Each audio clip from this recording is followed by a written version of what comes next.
warahmatullahi wabarakatuh, Bapak. Waalaikumsalam warahmatullahi wabarakatuh.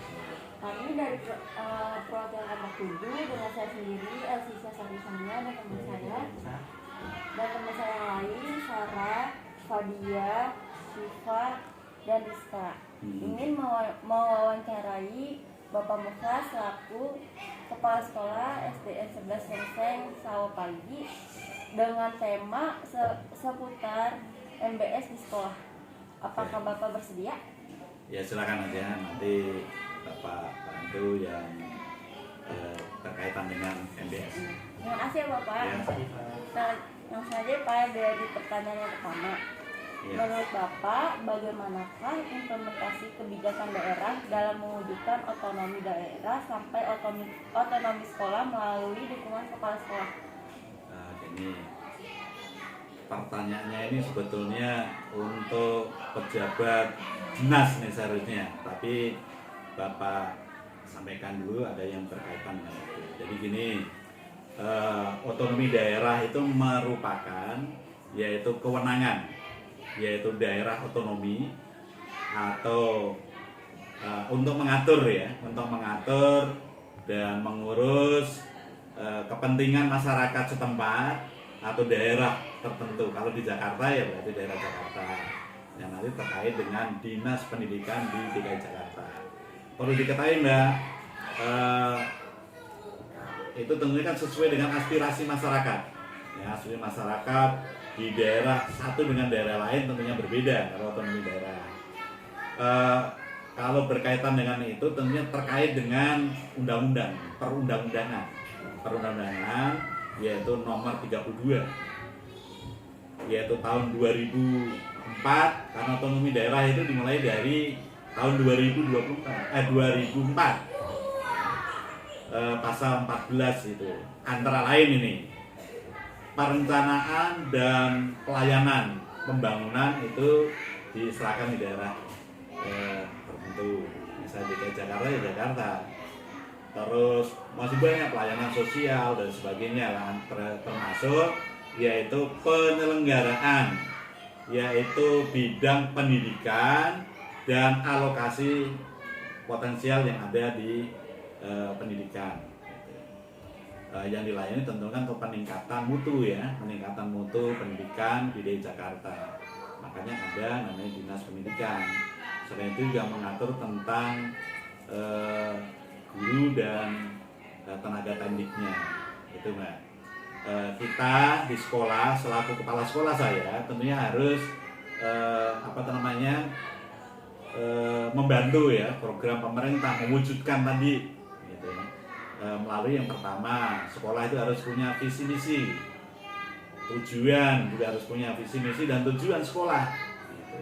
Nanti dijabarkan lagi nih, yaitu kalau sekolah seperti saya sebagai kepala sekolah harus punya ini, yaitu program jangka pendek, program jangka menengah, dan program jangka panjang. Yang program jangka pendek itu yang bisa diukur aja lah, yang gampang nanti bisa termasuk terlaksana dan tidaknya. Ini antara lain seperti ini. Ini program kerja jangka pendek kepala sekolah, ya. Antara lain itu mengoptimalkan kekeluargaan di lingkungan sekolah dan lain sebagainya banyak. Nanti bisa disut ininya ya, di program jangka pendek. Ini jangka menengahnya. Ini untuk tadi kemandirian, karena sekolah satu dengan sekolah lain kan visi misinya berbeda. Supaya tercapai gitu ya, makanya harus punya program ini. Gitu Mbak. Itu berkaitan dengan pertanyaan pertama. Nah, untuk pertanyaan kedua Pak, bagaimanakah kondisi geografis daerah sekitar SDN Sengseng Sawah 11 Pagi? Kalau geografisnya, alhamdulillah kalau SDN Sengseng Sawah 11 itu kan berada di Jakarta Selatan, berbatasan dengan Depok. Alhamdulillah geografisnya kan luar biasa ini, masih ada berbatasan dengan UI juga ya. Di sini masyarakatnya juga lumayan paham juga dengan pendidikan, terus masih hijau lah Makanya tentunya akan membantu proses pendidikan yang ada di Selain Sabah 11. Ini Pak, bagaimana kondisi rata-rata status sosial ekonomi masyarakat sekolah sifat sekolah Pak? Kalau status sosial di masyarakat ini, pemerintah daerah kan punya kebijakan. Nah, sekarang Gubernur Pak Anies ini punya kebijakan yang bisa sekolah ini tidak, kalau zaman dulu sekolah kita ini Selain Sabah 11 termasuk sekolah unggulan SSN ini.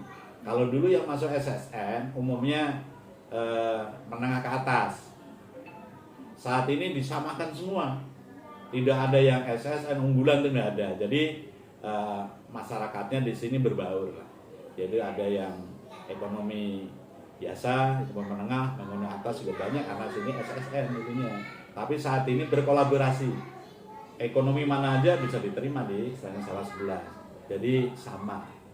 Jadi tidak dibedakan. Kalau dulu kan dibedakan. Saat ini Pak Gubernur Anies termasuk kebijakan dinas pendidikan kan sekarang ada berkaitan dengan usia ya.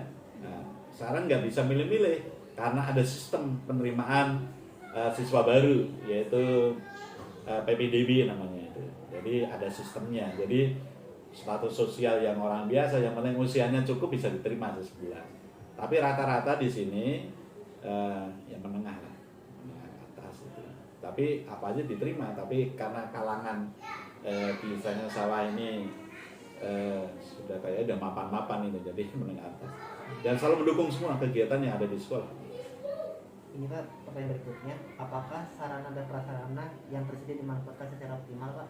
Alhamdulillah sarana prasarana pendidikan di Selain Sawah 11 sesuai dengan anggaran yang dari pemerintah ya, Pemda melalui dinas pendidikan, kan ada dana POP dan BOS. Kan kita lihat kakak-kakak kan ngelihat sendiri nih di semua ruangan sudah punya infokus ya, semua ruangan lah. Kita bagi juga nih, ada pokja-pokja, ada masalah kan itu UKS, termasuk musola, sarana olahraga. Alhamdulillah ini kan dipakai, dimanfaatkan semua. Karena sarana prasarana itu untuk mendukung ketercapaian anak didik pendidikan supaya hasilnya maksimal. Kita berusaha sebaik-baiknya supaya anak-anak yang dititipkan orang tua, termasuk amanat dari pemerintah daerah, terus lagi dinas gitu ya, supaya tercapai gitu. Jadi sarana prasarana kita manfaatkan sesuainya, termasuk kita punya laboratorium alam di lingkungan sekolah kita kan hijau luar biasa nih, banyak edukasinya ya. Selain sarana prasarana yang di ini, ada inovasi kreativitas dari pihak sekolah. Contoh kan ada tabulan pot tanaman jambu air berbagai jenis dari Nusantara. Terus ada lagi taman edukasi strawberry vertical garden, itu antara lain untuk sarana untuk menunjang pendidikan, termasuk yang di samping kan ada terarium, sekolah lain belum ada, kita udah ada, termasuk kita lengkapi sarananya untuk bahan literasi saat ini. Kan tembok juga jangan sampai diam, bisu, tetapi bisa bicara. Tembok kok bisa bicara? Ada literasi di situ. Ada bacaan, contoh yang di kelas sana kan ada NBK, termasuk di ruang guru tentang Kertanegara, kan literasi sejarah namanya. Gitu. Jadi kita manfaatkan sebaik-baiknya. Nah, untuk pertanyaan selanjutnya, apakah menurut Bapak dukungan alam sekitar dan iklim komunikasi terhadap penyelenggara pendidikan di sekolah memiliki potensi besar untuk mendukung sukses dan berkembangnya program sekolah?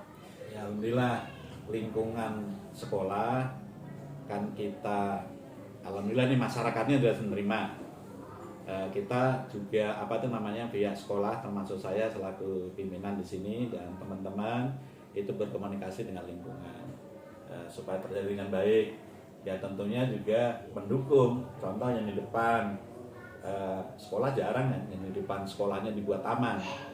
Kemarin saya waktu baru ke sini, di depan itu tempat pembuangan sampah, bakarin sampah ini, kita buat taman edukasi kan itu kan, itu yang membuat tim, bukan tenaga ahli, Taraka gitu kan, sama guru. Jadi tujuannya apa? Kelihatan indah dan sebagai sarana laboratorium alam. Jadi nanti untuk pembelajaran anak kalau sudah 100% normal, nggak terbatas lagi, anak bisa manfaatkan tadi ini, misalnya pakai HP gitu ya, pakai lensa HP makro itu bisa untuk belajar memfoto tanaman dan ada serangga yang ada di taman-taman itu gitu manfaatnya. Jadi saya rasa lingkungan kita mendukung, kan ada macam-macam dari ujung-ujung kan bisa dilihat kan, itu kan kita buat itu hasil inovasi kreativitas dari tim Selain Sabah 11 ada pokja-pokjanya, ada pokja apotek hidup, ada pokja terarium, ada pokja tanaman talupa jambu air, ada pokja taman stroberi dan lain sebagainya, termasuk musola ini pakai semua. Nah, kalau untuk pertanyaan selanjutnya, apa yang mendasari dan melatar belakangi penetapan visi dan misi di SDN Srengseng Sawah 11 pagi? Yang melatar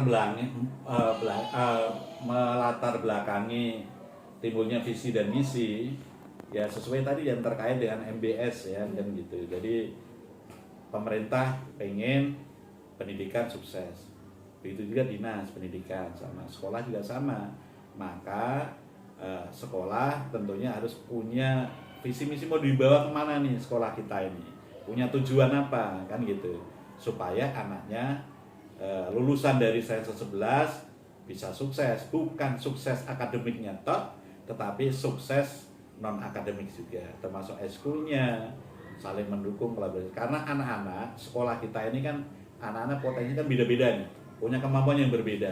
Ada akademiknya yang bagus, ada yang non akademiknya yang bagus. Itu makanya sekolah harus cepat tanggap, dibuatlah visi misi supaya sukses. Yang tadi visi misi dijabarkan di dalam program jangka pendek dan jangka menengah kepala sekolah.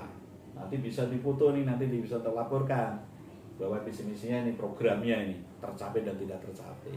Termasuk tadi ada terarium, ada di sini ada stroberi, ada program kan gitu.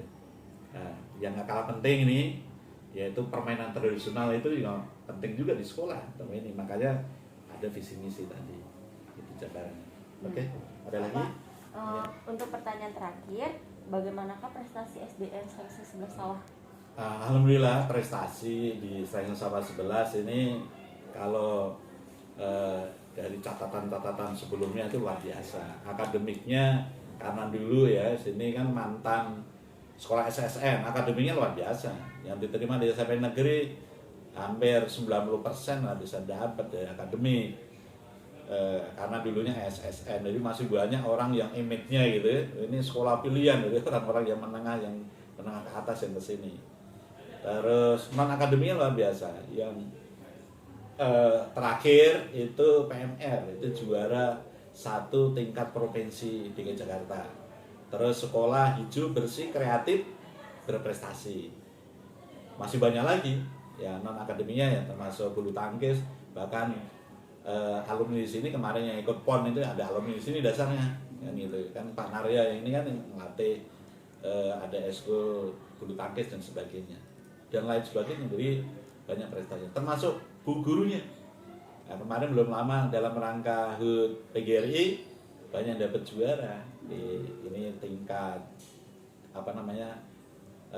Kecamatan Jakarta gitu. Bahkan ada yang guru prestasi juga. Jadi selain guru, murid ada prestasinya. Dan alhamdulillah Bapak juga dapat penghargaan dari Gubernur Anies menerima kapal taru. Kan jarang nih guru terima kapal taru sebagai pengabdian karena sekolah dibuat sekolah hijau tadi.